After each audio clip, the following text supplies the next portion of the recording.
Throughout my career in the FBI, I was often asked the question, Chris, what keeps you up at night? I've thought a lot about that question. I've tracked down foreign terrorists. I've investigated violent extremists. I've even arrested a few crooked politicians. But I've worked with a lot of great people in the FBI, so no, there wasn't much that kept me up at night. Except one thing, and that is the physical and emotional trauma that too many of our children face each and every day.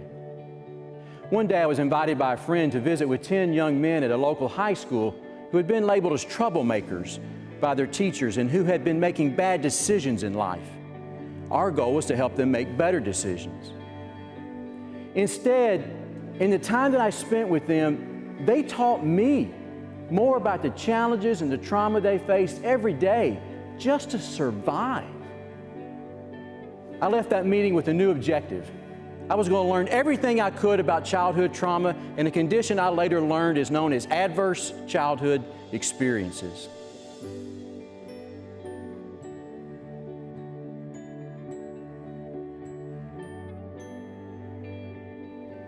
What I didn't understand then, but have come to understand now, is that while we are all responsible for the choices we make, the events in our early childhood really do have a significant impact throughout our lives. If we've always made good choices, it's hard for us to understand when people can't or don't. My focus over the past few years has been the correlation between adverse childhood experiences and the juvenile justice system. And what I found is that generation after generation of families are caught up in this cycle of trauma that continues to bring negative encounters with the criminal justice system. This cycle must be broken. And the great news is this cycle can be broken. Researchers have determined that those communities that provide safe, stable, and nurturing environments can break the cycle and provide positive impact on a child's life.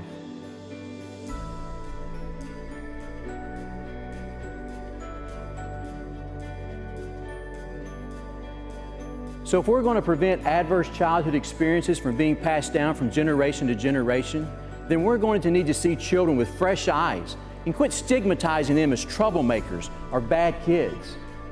We need to shift the conversation from, what the heck is wrong with you, to what's happened to you.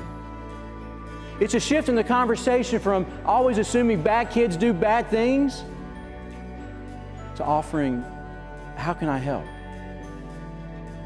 We can make a difference in a child's life if we're willing to understand the impact of childhood trauma and be courageous in finding solutions.